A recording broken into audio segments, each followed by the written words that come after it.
Welcome to Next Round with the Pacific Research Institute. I'm your host, Romina Itchon.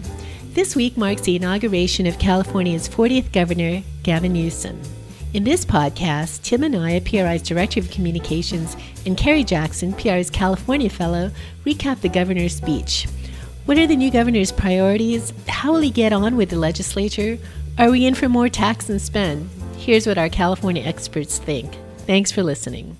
So, after a long transition, Gavin Newsom was finally sworn in as governor today. What policy proposals or memorable lines from Governor Newsom's speech stood out with you today, and why was that? Carrie? There was no particular policy that stood out to me, but he did make a statement right off the bat, right from the beginning. It says, "We are united." And I almost laughed sitting alone at home at my desk at that statement. If he's confusing having essentially absolute political power in the state with being united, then okay, maybe I can buy that. But if he really thinks this state is united, he's truly out of touch.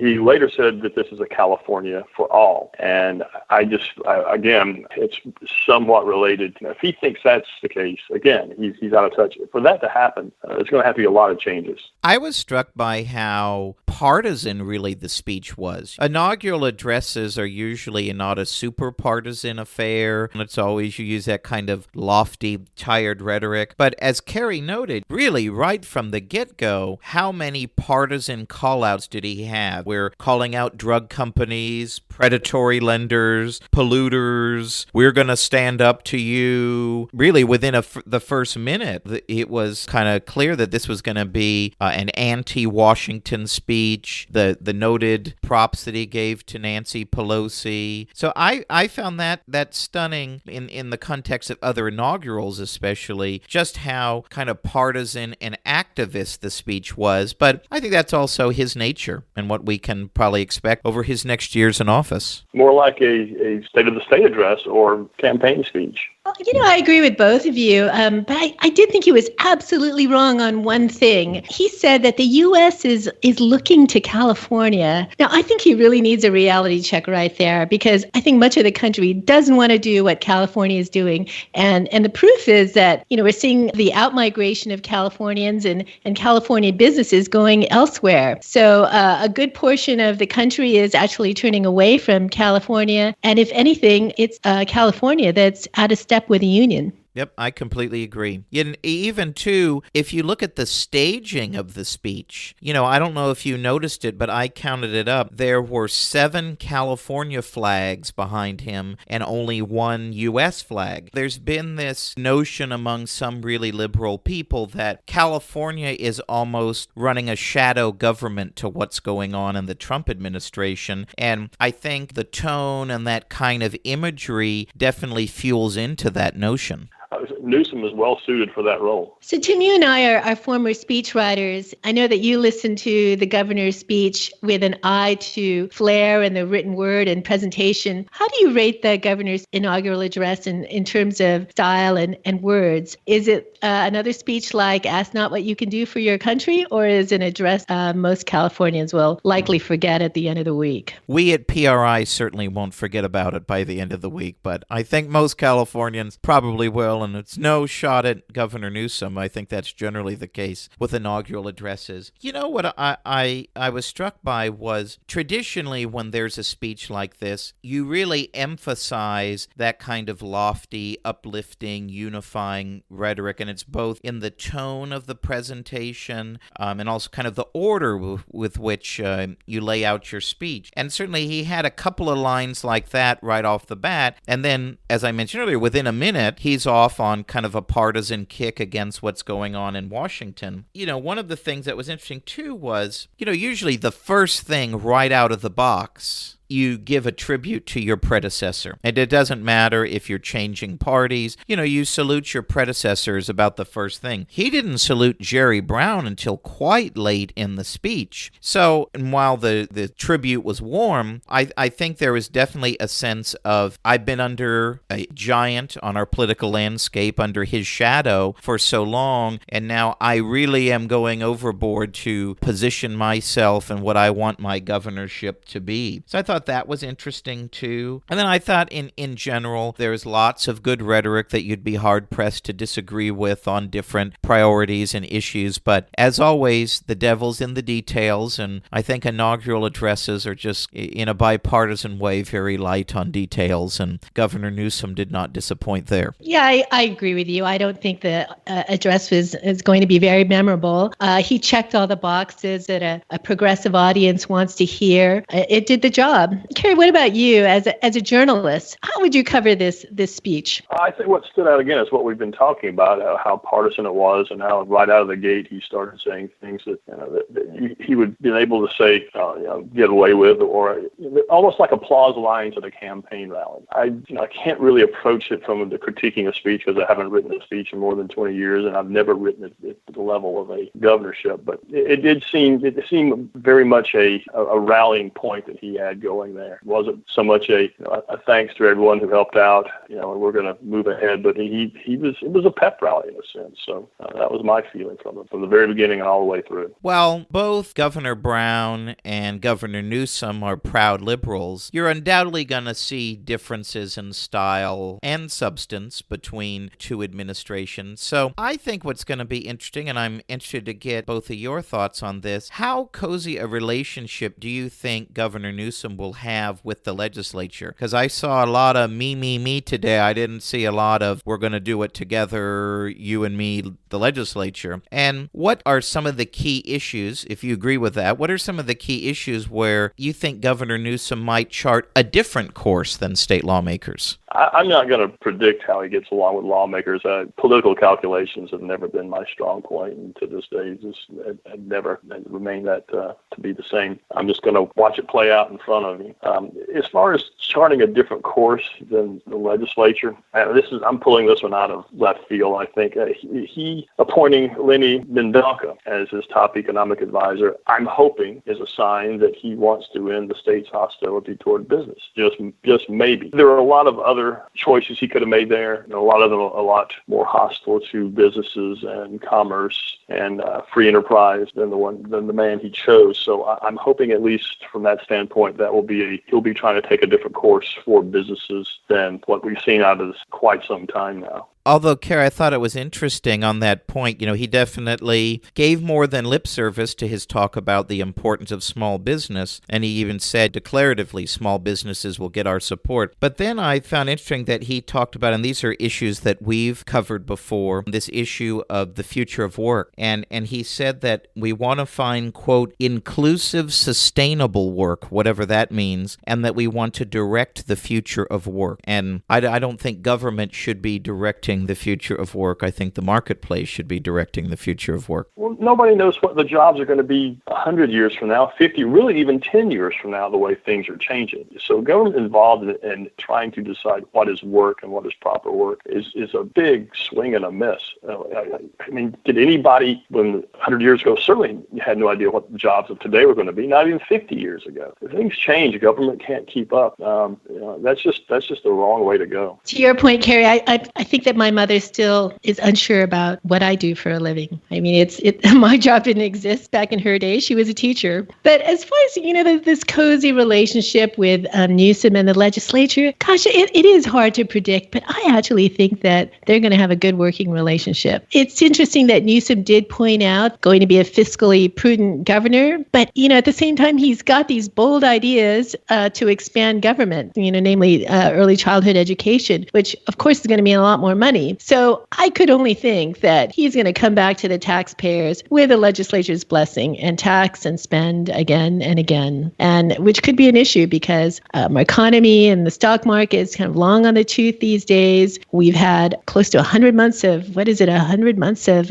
economic expansion. Maybe that's going to happen next month. A recession could be right around the corner. We don't know. And as we all know, Californians had the toughest time during recessions, worse than most states. That's a key point. And I think that leads us naturally to the next question about the budget, because the governor always proposes the state budget on January 10th. So in a few days, Gavin Newsom will be proposing his first budget. And given what he said in his speech today, how do you see his budget approach? I mean, I see, a lot of, we're going to be a prudent steward of people's tax dollars. We're going to continue Brown's policies on the rainy day fund, but we're going to be bold. Well, if you add up the first few proposals he's talked about, universal preschools about $2 billion, expanding so both years of community college are free. That's going to be, over, I think I saw a price tag, something like that. It'd be about an additional $60 million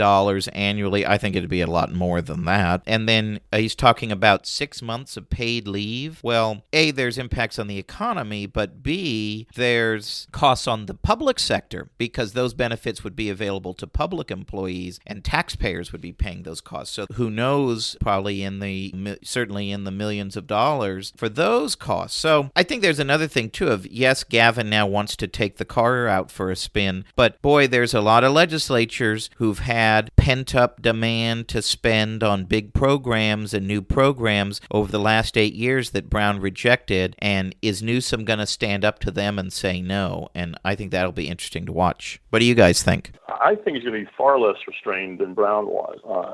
One example I can look at is the single-payer health care in California. And Brown personally might like that. That might be something that he would be fully for it. But at the same time, he was able to say, this thing's going to cost so much. It's way too expensive. We can't afford it. I'm not sure Newsom has a governor, if you will, on him. Same one that Brown had, certainly. And I don't think he's going to be able to stop his spending urges or the spending urges in the legislature as much as the state needs him to. I'd like to focus my comment on disagreeing with his premise on universal preschool. As Lance Azumi points out in his studies, that preschool programs don't necessarily improve outcomes, and over the long term, they're not very successful. Newsom is going to spend a lot of money on these preschool programs if it comes through without probably seeing that the success that the money we invested. And if you think about it, is the best place for a 4-year-old really in school or with his family who loves them? And the reason a mother has to go out or a father has to go out and work several jobs is because they're paying high taxes and the cost of living in California is tremendous. If he really wanted to fix this long-term problem and care about 4-year-olds, he'd try to lower our taxes and try to lower housing costs, make it more affordable, and a lot of other things that he can do for all of Californians so that, preschool kids, 4-year-old, 5-year-old kids have a great future ahead of them. Yep, I agree. And I think the one thing, too, on that universal preschool proposal, that's viewed as kind of low-hanging fruit in the legislature. Lawmakers will be falling all over themselves to enact that. But where's the oversight? Where's the accountability? Are we going to have any measurement or review of whether these programs are worthwhile, effective, getting the job done? What kind of, measurement will we have for success with these programs? I didn't hear a lot of talk about that today. So, Carrie, during the campaign, Governor Newsom talked about San Francisco's homeless problem and said that homelessness would be his top priority as governor. This is an issue that you've studied and written about extensively. Given his public pronouncements, so what do you think we can expect from the Newsom administration on this issue? I can't imagine he's going to propose and get anything done that will actually work. We have decades and decades of experience in history that clearly show that government programs don't eliminate homelessness. You can make cases and point out where public programs have actually made the homeless situation worse. Public programs tend to enable and support homelessness rather than getting people back on the street. A nice surprise would have been, the new governor announcing that he was going to be involved, or he was going to involve the private sector more than has been tried thus far, and do everything within his authority to get the state building homes again, which is particularly in San Francisco, but in all of California's big cities. This is the issue that is really driving driving homelessness for so many people is they can't afford to live in the homes out there, and we're not building nearly enough to keep up with the demand. It would be nice to see him get behind a private sector building boom, meaning he would have to get a whole lot of government barriers out of the way, and then watch this building boom really sharply cut the number of homeless across the state. You know, one of the things that Newsom brought up today in his laundry list of shout-outs to his liberal base is health care. And it seems pretty clear from his hires, his chief of staff, his cabinet secretary, and his, quote, public engagement director, each have had significant experience on healthcare policy in prior administrations. So what does that say about where we're headed on healthcare under Governor Newsom? Towards single payer or continuing a state-level expansion of Obamacare? For my 2 cents, I think that Gavin Newsom likes single payer as a political shout-out, but I'm still not sold that he actually wants to enact such a system and move towards single payer. That would be very tough to manage, especially for the state budget. What do you two think? I'm looking at his plans to expand the state child care and set up this universal preschool program as possibly probes to see if he can come back later with single payer. Again, I'm pretty poor on political calculations, but this struck me as I'm thinking about things today, that this may be a way for him to get into it. And you're right, Tim, it may be something he just likes to talk about because he does mention it. But he did campaign on guaranteed health care for all, and I believe he mentioned it toward the end with those exact words, guaranteed health care for all, toward the end of the speech today. So it wouldn't surprise me if it does at some point end up on his agenda, especially if he is reelected in 4 years and over that time build up his political capital and come back later for it. But again, as I've said now for the third time, I'm very poor on political calculations. That's not something I've ever been strong at. I can't believe that he can pass single payer or attempt to pass single payer in the next couple of years. It's just too expensive. And given all of his other priorities, I don't think that the state can swing it. He'd be foolish to try to attempt a single payer system. But I think that he will try to, as you say, expand Obamacare, guarantee health care in some way, moving us closer to that. And as you say, if he does get elected for a second term and California is in good financial shape, he might attempt to bring single payer to the state. We'll see which state gets single payer first, New York or California. And two, just because Governor Newsom said he's for, quote, guaranteed health care for all, that doesn't mean he's going to embrace SB 562 or a reasonable facsimile thereof. So I think it's in the eye of the beholder what he means. What does guaranteed health care for all really mean? And will his liberal base like that, the path that he goes down? It's kind of like a blank canvas. Yeah, he's putting it out there, letting people think what they want and not knowing exactly where he is with it by using that particular phrasing. So on this day of transition, I think we'd be all remiss if we didn't close our look at the inauguration without looking back at the man who just left the governor's office, Governor Jerry Brown. So I think for starters, where do we think Governor Newsom might most sharply change course from his predecessor? Carrie? I'm going to make a crazy prediction on this.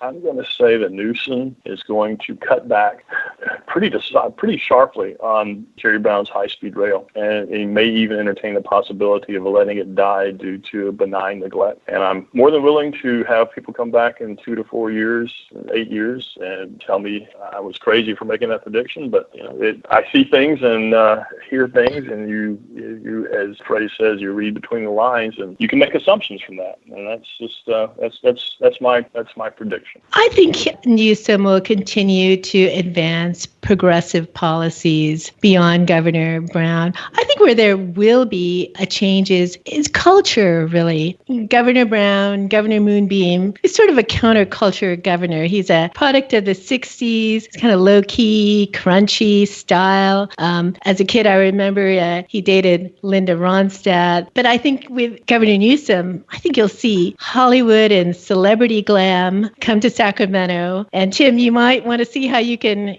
work yourself up to be on that A-list.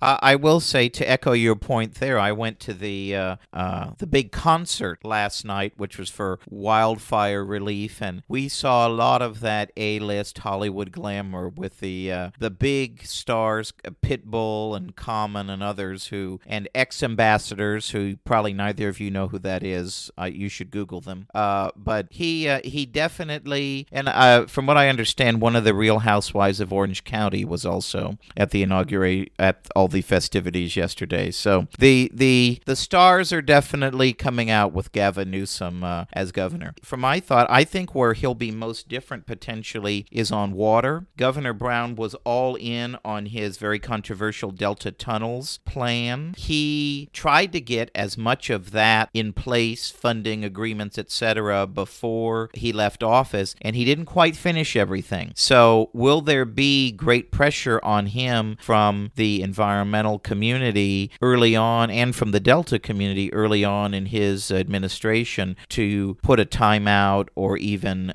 scrap Brown's Delta Tunnels proposal? It remains to be seen. Governor Newsom has been actually rather silent on the issue. Finally, we'd be remiss not to close by reflecting on the legacy of former Governor Jerry Brown. How do you think former Governor Brown would best be remembered? For free marketeers, will we be longing for the good old days of Governor Brown a year from now? I would say for me, I think that he could have been a great governor had he listened to Arthur Laffer and developed a flat tax for California. And he just missed out on that. Otherwise, he would have been one of the finest governors ever in the state. I never saw Brown as a great friend of free markets, but at the same time, as California Democrats go, he was far better than most. And I think, we will be looking back. I don't know if it's going to be just 1 year from now, but I think we're going to be looking back at some point during the Newsom years on the good old days of Jerry Brown. The short answer is yes. We will be eventually looking back on the Brown years as good old days, at least in comparison of what we're going to get out of 4 and possibly 8 years of Gavin Newsom. Well, I think we will too, especially yes, he did increase state spending to record levels over his 8 years as governor, but he really was a line in the sand preventing some of the worst excesses of the legislature and their spending priorities from becoming a reality. And now that Gavin Newsom is that line in the sand, will he be just as tough? It will remain to be seen there. I think we need to give Brown a little more credit for the political courage he showed, especially on public employee pensions. Yes, we didn't achieve as much as we should have or could have, but Brown deserves great credit for actually standing up and identifying and tackling a program that so many in his own party, well, really in both parties, but so many in his own party just would rather ignore as they, do the bidding for their political masters. Thanks, everyone. For Tim Anaya and Carrie Jackson, thanks for listening and Happy New Year. Here's a few announcements. If you're in the Orange County, California area, mark your calendars for Wednesday, January 16th for a luncheon with Heather McDonald of the Manhattan Institute.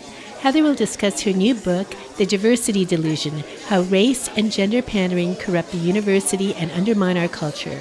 And if you're in the San Francisco area, also mark your calendars for a luncheon with Steve Moore on January 24th. Details for both events are on the website at pacificresearch.org. If you like this episode, please tell your friends and subscribe to PRI's podcast at iTunes, Google Play, Stitcher, or TuneIn. And please do us a favor and give us 5 stars. You can also listen to our podcast on PRI's YouTube page, youtube.com/Pacific Research 1. That's the number 1. Thanks for listening. I'm Rowena Ichon. We hope you'll come back again for next round with PRI.